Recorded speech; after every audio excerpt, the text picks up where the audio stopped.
So hello. Today we are on the Our Mayor's podcast, Breaking It Down, with Mayor Errick Simmons from Greenville, Mississippi. Van, this is Mayor Simmons.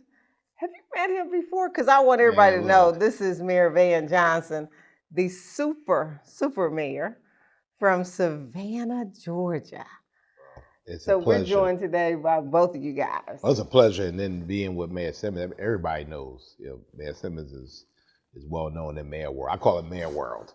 AAMA is Mayor World, and so everybody knows he's Mayor. Well, he's probably one of the best dressed in Mayor World. I mean, you just don't know how he's gonna come in there and rock. And I mean, I've been looking for a Gucci belt because of him. I've been looking around for this, and so I'm gonna have to go to the Goodwill in his city, and just when he gives it up, take it on in. I think we're gonna have to get a second job to be the Gucci mayor, right? Oh yeah. Well, you got to do that. But the kids and the young folks always say, it's Gucci. And so when you think about the work you're doing, Van, the work Phyllis is doing for the African American Mayors Association, I can say what the kids say, it's Gucci, because we are making impacts around the country.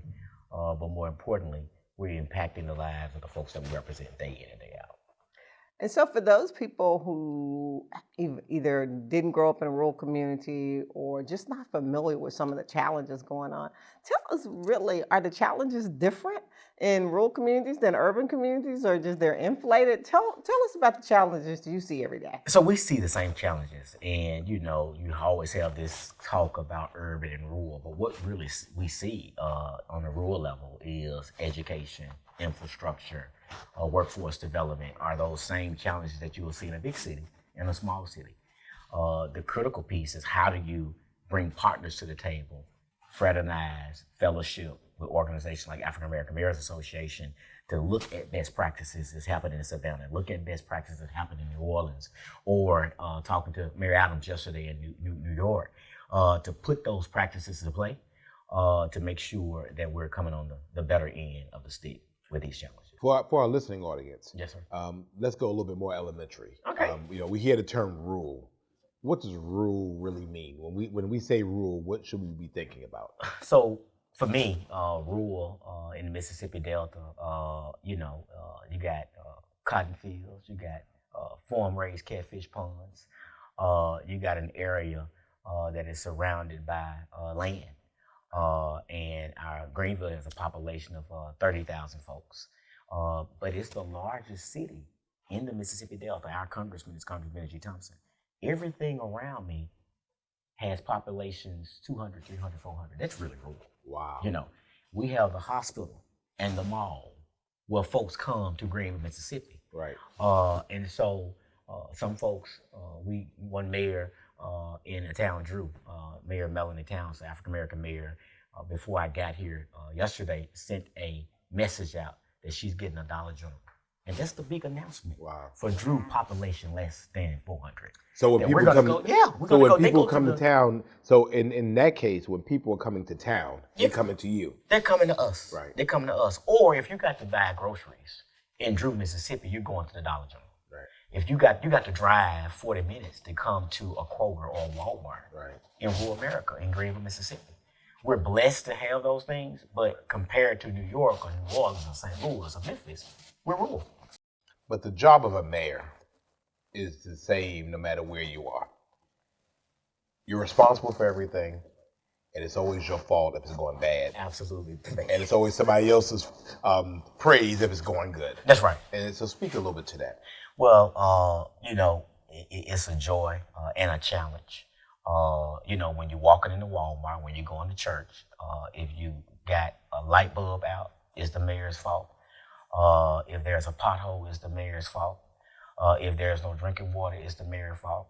If it rains or if it snows too much, it's the mayor's fault.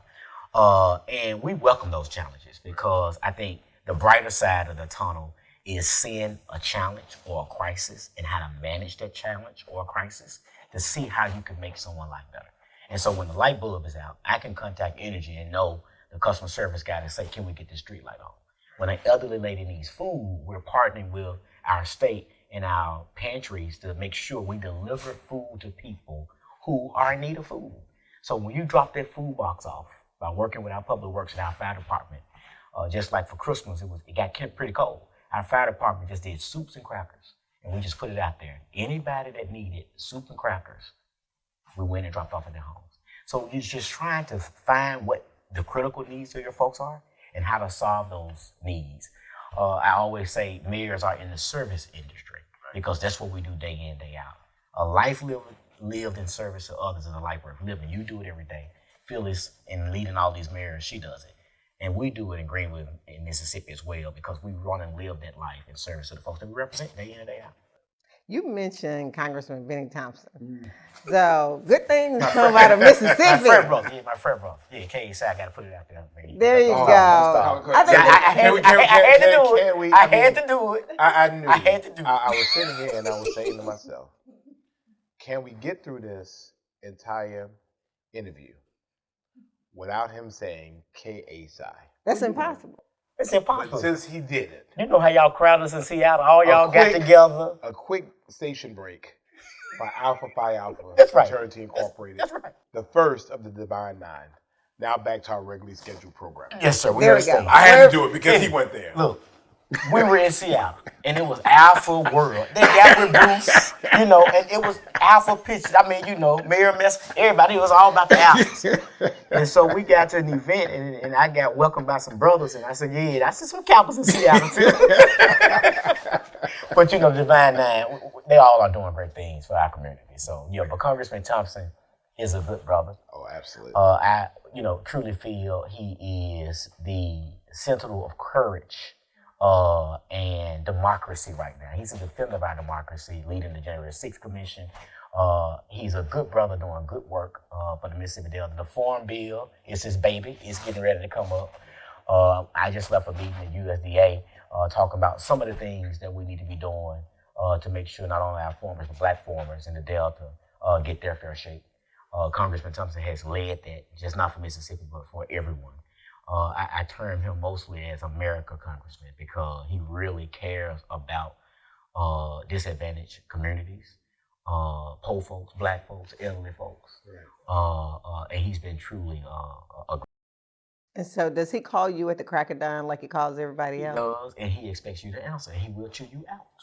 Chew. So he does that. Everybody knows except you got to answer. Phyllis. That's right. He'll wait until Phyllis is available. That's right. Phyllis, yeah. But he said, you Mel, she'll good. I like she good. That's what he said.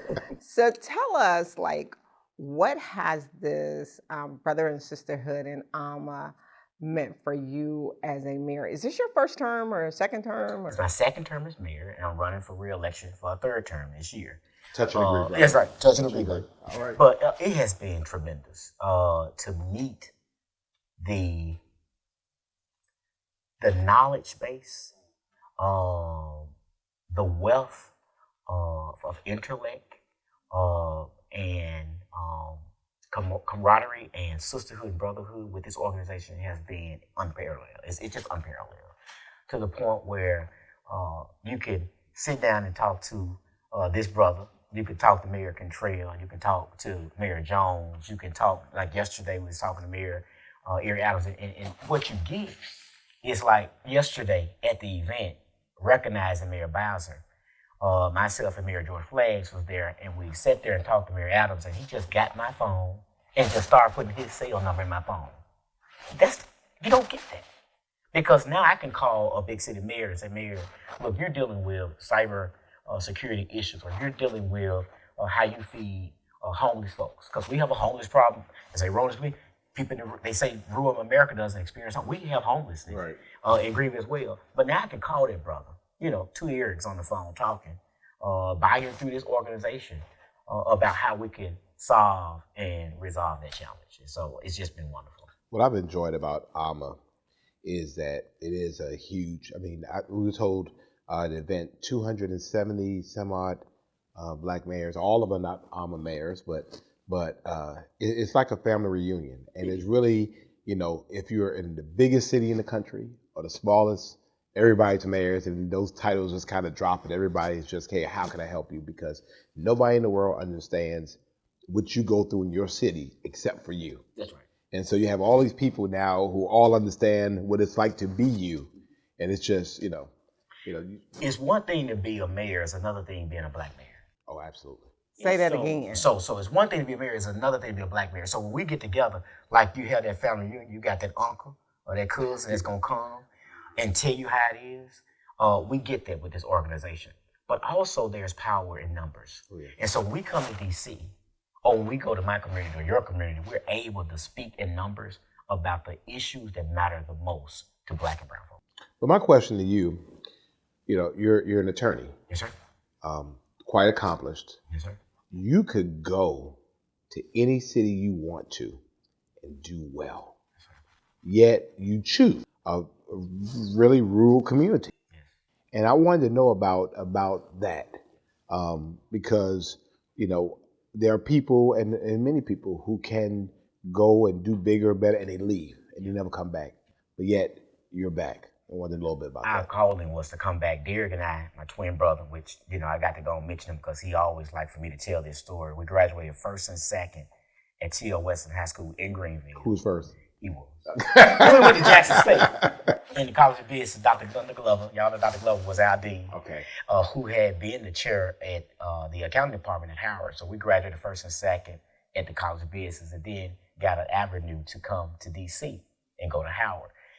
And then we went to Howard Law. Okay. And had offers anywhere, man. But we went back home to really make an impact in our community. My mom and dad, my dad had passed from lung and throat cancer, but my mom is still there. Our family was there. We wanted to give back to a community that had given so much to us, but it was rewarding. And I tell people all the time, it's really, really rewarding. There's a song that, how you get paid. We paid. Yeah. And so when you begin to listen to the song, you begin to think that you can get paid by going other places. But the greatest payment is serving your people. MLK coming, he said the greatest, everybody can be great because everybody can serve. Right. We got our law firm, started our law firm, hire folks, able to buy homes, able to buy cars, and still able to be in public service. Derek is a Senate minority leader in the Mississippi Senate. I'm the mayor. We all serve our folks in Greenville and the Delta. And I can wear some good clothing. I can come to D.C., I can go to Egypt, I can go to London by serving at your local level because there's a reward in that. And quite frankly, your people, they reward you when you're serving them. And doing the right But thing. little boys and little girls see two things. That like Dorothy and the Wizard of Oz, you go all over the world to find out that home was right where you were. And that they can go and be accomplished. And they see that. I just thought about little boys that see you. It's like, oh wow, that's the mayor, and yet you've done all these places. Like you said, you go to Egypt and you're right back home. But then, what can you get? Right. Them collard and mustard greens, and them sweet potatoes, man, and them chitlins, man, and that barbecue, and them hot tomatoes. You can't get that nowhere but in Greenville. Now that's Savannah. I'm just saying that. Savannah got I'm saying some. the best thing. I'm All sorry. right. Well, Now, I know y'all got some, but I'm just saying. Excuse me. You one got second. that I- dressing, no, that cornbread so- dressing. I'm talking that hot skillet cornbread Now, dressing. I'm from Brooklyn. So Okay. what's the difference between mustard greens, turnip greens, collard greens? Because they all, They all greens, man. Right. And then when you put them all together, it's all good. They all good. I like them all. Can you look at them and tell? The You difference? can look at it. And You can look at it and tell, man. You can. But they still greens, though. They all good for you. But the best greens of. In the Delta. In the Delta, man. You got to come to eat Thanksgiving dinner or Christmas dinner with me. All right. You're going to pick up some weight. I'm coming. Hey, Wait, who's that at the door? Security. You're Security. going to get some brain food. All right. And you're going to have some good fun, too. I know. Solidarity people. And you're going to always have that uncle, that auntie to come. They don't bring nothing. But they're going to eat something and get takeaway plate. Anything left, I want to take some home, baby. They going to do that. Ain't brought nothing. But an appetite. But that's the Delta, baby. But that's good, though. But that's part of the culture of being from the South. And as you know, Mayor Simmons, I'm from Little Rock, but our states border each other. So when we talk about the Delta, it's some amazing people in the Delta and very special opportunities to experience. I remember in Little Rock, there's even a vodka called Delta Dirt that's right in East Arkansas, and it's a Black farmers that had they farmed sweet potatoes and corn, Really? and decided to make vodka instead of just selling those kinds of produce. And so, as you start to look at your city for 2023, like, tell me what are your top 3 challenges and how you think you're going to like kind of hit the ceiling this year of saying we're going to get this done. So when you look at it, sanitary sewer infrastructure is critical. We had the flood of 2019 that hit our wastewater treatment plant pretty bad. But when we took the helm in our administration, we took the priority to say we're not going to pass the buck like prior administration. So we spent $50 million underneath the street. Now we're doing some overland. But that $50 million was done in our sanitary sewer collections. We have an EPA consent decree, much like Jackson and Hattiesburg and Moss Point. We are going to attack infrastructure with the bipartisan infrastructure law. The Inflation Reduction Act is getting ready to roll some things out. We had a 30-year drought this year. Wow. And Greenville, right there is where the Mississippi River runs through. We had 7 feet of water at one point. We had restrictions. Our barges could not move. The Mississippi River is the world's largest food-producing river. So not only are we producing food for our country, but for the world. And we had barges and lost over about $64 billion from Belize all the way down the American Trail. So we're going to address that. We've been talking to the National Drought Council to make sure states, because they can't do it now under the Stafford Act, states are able to declare drought, not just on the West, but in the Mississippi River Valley as a disaster because our farmers could not move their product. Secondly, Medicaid expansion. We have been talking about, we've got 38 hospitals on the verge of closing. And last week, the governor of Louisiana celebrated 7 years of expanding Medicaid, and not one rural hospital in Louisiana is on the verge of closing. But for Mississippi, and our congressman talks about this. And Georgia. And Georgia, we got 38. Our hospital is one of those 38 hospitals. The unhealthiest state and the poorest state in the union refuses to expand Medicaid to have health care for 300,000 more working Mississippians. And we have lost $1 billion a year in the last 7 years. And we got a governor that talks about an economic development project of $2.3 billion that's gonna bring in about $400, $500. Well, if you expanded Medicaid over 7 years, that's $7 billion. And that's 300,000 folks, and that's 9,000 jobs you create. Last year, we had a shortage of 2,700 nurses. This year, 4,500. So they're leaving because we're not doing the right thing. And so, but your hospital is the one we talked about at the beginning of our discussion, is where the folks around, come to. So if you're not there, what's the closest next city to you? The next city is Greenwood, and Greenville Hospital is currently closed right now because of this. So now you talk about healthcare. You talking about police officers and firemen who got to provide municipal service, but they can't take care of themselves. You don't have that backbone of health take care. How can you provide services? So it's a critical point. That's the second thing. And the last thing is education. We're going to continue to push the envelope, working with Jackson State, Mississippi Valley State. We're creating pipelines for our students to go to college, but not just go to college, but also do workforce without junior college as well. Because everybody ain't made out to go to college. But if you become a welder, because I mean, we got plumbers and welders in Mississippi getting $70,000, $80,000 because you got to call them. And so we're just continuing to work on those things: infrastructure, healthcare, and education and workforce. And so, is your closest HBCU Jackson State? Valley, Mississippi Valley is 43 minutes away from Greenville. And we have in Greenville a Greenville Higher Education Center where traditional and non-traditional students can take classes at Valley, so they don't have to drive, and classes at Delta State and the community college, Mississippi Delta Community College. And I know both of you guys had the luxury of going to HBCU. So talk about the benefit of that HBCU education. You begin to see premier universities train Black folks and all folks. But the level of love I got at Jackson State was just unparalleled, man. I can cut up And a Thea professor, Love. Thea Love, and a professor gonna say, you know, you need to get yourself together. You know, I stayed too late at the Capitol party, and I'm kind of sleeping in this one. Simmons, wake up here now. Come on, learn this work. You get that love.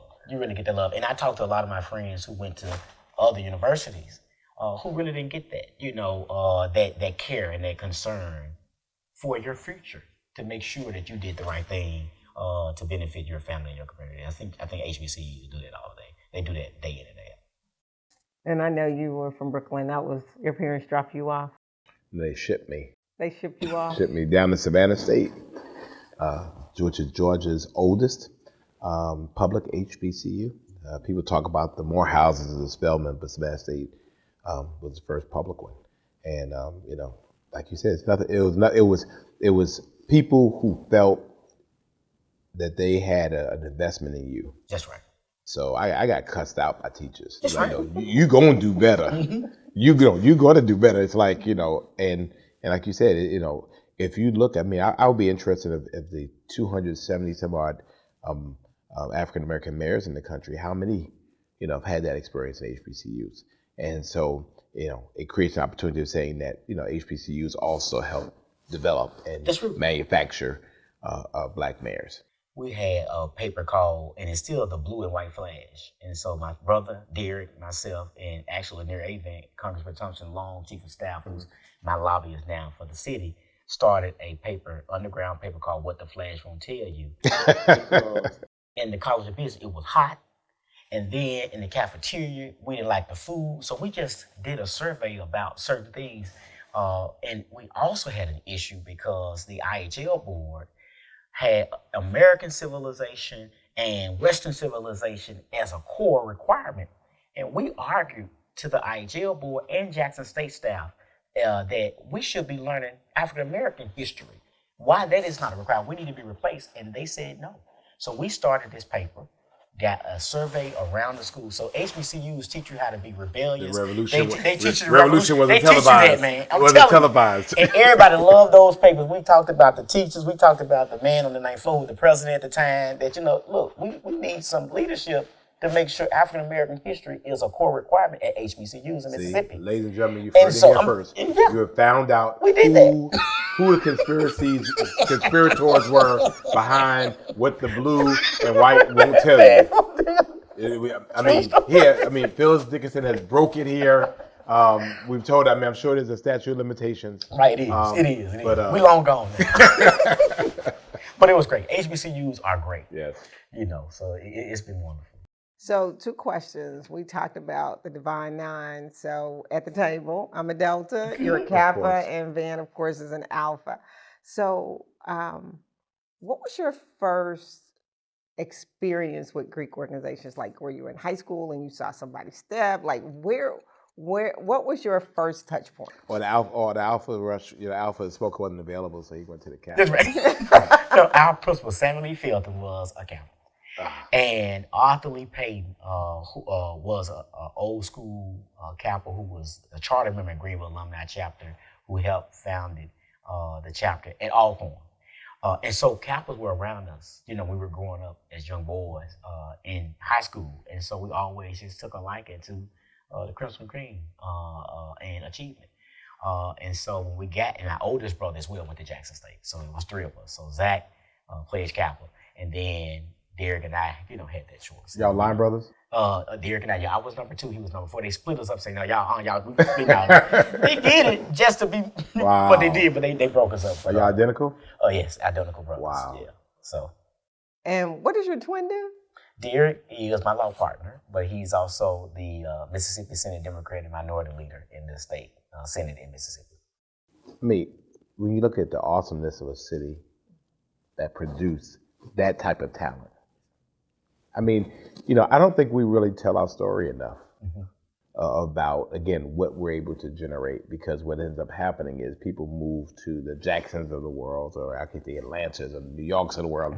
This is who I am now. This is where, no, it was right there in that small community. That's right. That's right. That generate. That's right. That's right. And we don't give, unfortunately, them their due.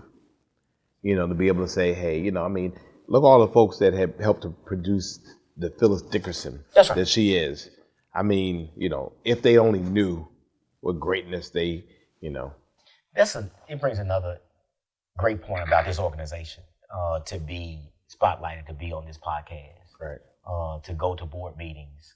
No one mayor is important than any other mayor. And so I think Phyllis does a great job in that, to have us all together to talk about those policy issues on a national level, but also those critical issues that we all face on a local level, to see how we can solve it. But then how we can go to Congress, call out congressmen to say, this is the platform for Black America.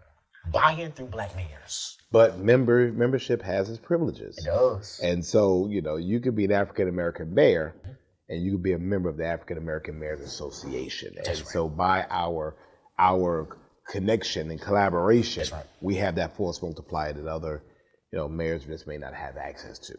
I agree. And that is great, because that's why you want to be a part. We encourage every African-American mayor that hears this to become a part of AAMA. Your dues paid? Yeah, my dues paid, baby. My dues paid. All right, yeah.